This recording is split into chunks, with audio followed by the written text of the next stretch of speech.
From a city slicing the limbs off its obese residents 3 times a week, to a city raising kids heavier than normal-sized adults, these are some of the fattest cities in the United States. Right down at the bottom of Texas, where the country bumps into Mexico, there's a city called McAllen, known for being the second heaviest in America. 45% of the adults there are obese, another 31% are overweight. Over 40% of the whole region is diabetic or pre-diabetic, and officially, McAllen is the city where adults move their bodies the least. So what's going on down there? A lot of families in McAllen came north across that border, and a lot of them grew up in homes where food was the thing you didn't have enough of. When you grow up like that, your body quietly learns a rule. When food shows up, eat it, all of it, because who knows when it's coming back. That rule kept your grandparents alive.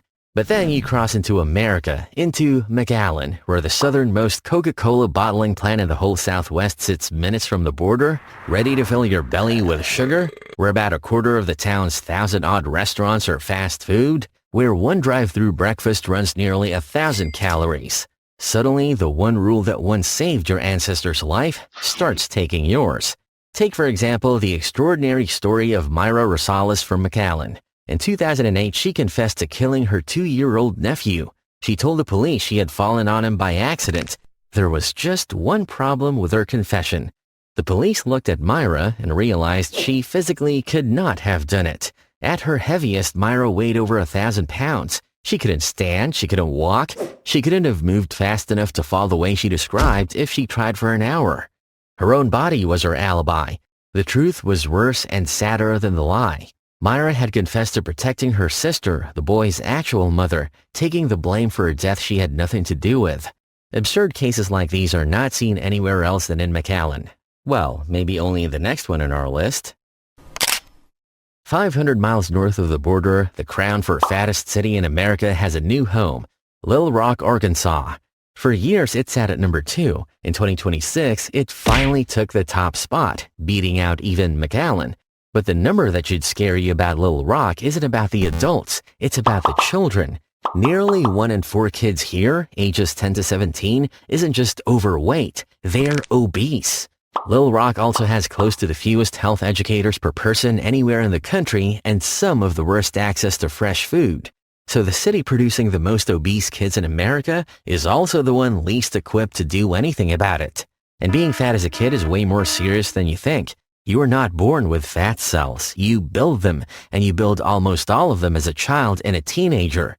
By the time you're an adult, that number is locked. For the rest of your life, it barely changes. You can starve, you can train, you can lose half your body weight, and you will still have every single fat cell you built as a kid.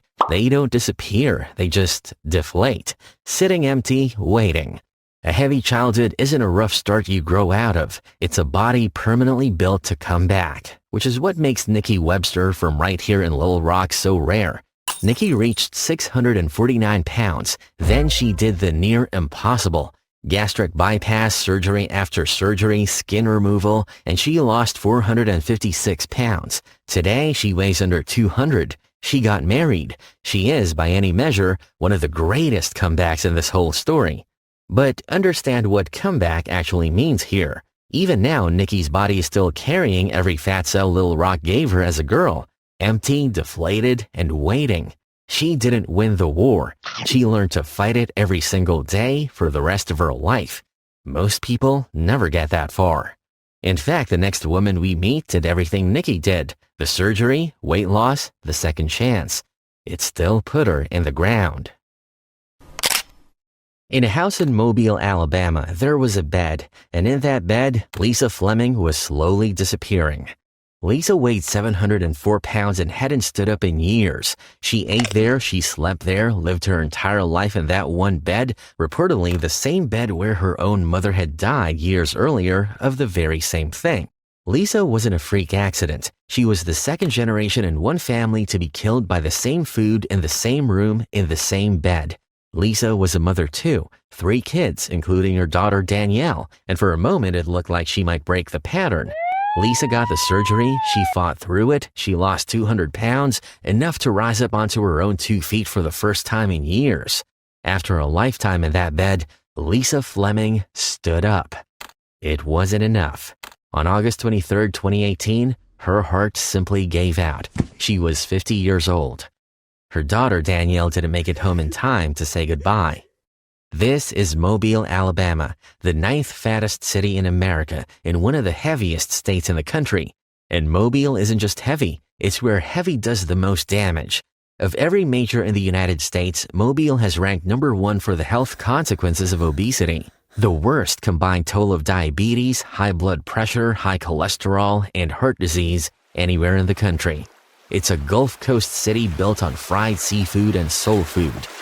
You get a city where the fat reaches the heart faster than almost anywhere else in America.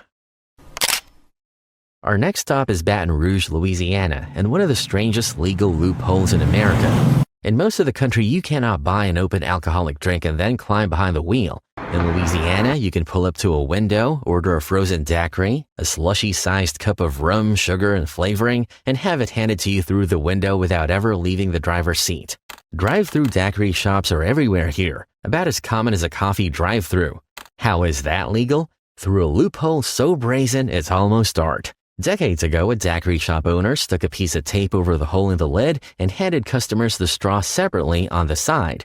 Technically, that made it a sealed container. The courts agreed, and to this day, Louisiana law still says a frozen cocktail counts as closed, right up until somebody pokes the straw through. So, an entire local culture is built around a product that's pure liquid sugar spiked with alcohol sold for the road. And remember, your body doesn't even register the calories you drink. It never tells your brain you're full. You can pour hundreds of sugary calories into yourself on the way home and arrive just as hungry as when you left, ready for a full dinner on top. Now stack that onto a city with some of the worst walkability in the South, whole neighborhoods with no sidewalks at all, food deserts where the nearest real groceries are miles away, in a state where 2 in 5 adults are obese. Baton Rouge lands at number 10 on the list of America's fattest cities. One of the people it caught was Kalisa McMillan.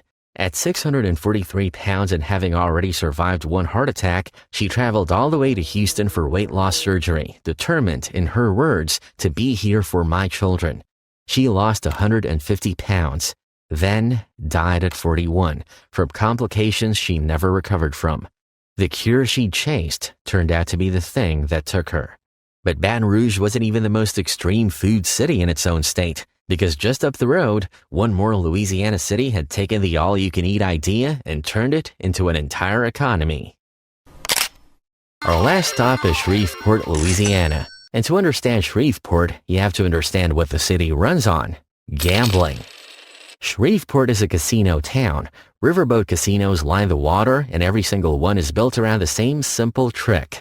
The longer they keep you in the building, the more you lose at the tables. So how do you keep a human being parked at a slot machine for 9 hours straight? You feed them endlessly, cheaply, spectacularly. Which is why Shreveport casinos are famous less for the gambling than for the buffets. All-you-can-eat prime rib, mountains of fried shrimp, crawfish by the literal pound, fried chicken, fried catfish, fried everything, refilled the second you finish for one flat price. Because the food was never meant to make money, it's bait. The bigger, the cheaper the plate, the longer you stay, the more the house wins. An entire local food economy engineered on purpose to make you eat past full. Wrap that around the rest of Louisiana, where 2 in every 5 adults are now obese, 4th worst in the nation, and Shreveport lands at number 8 on the list of America's fattest cities. This is where LaTanya Patain lived. By her 30s, she was over 600 pounds and could no longer leave her bed. She never got the famous surgery. She never got the comeback. Bedridden and struggling to breathe, LaTanya called her own ambulance and went into cardiac arrest before it could reach her. She was 40 years old.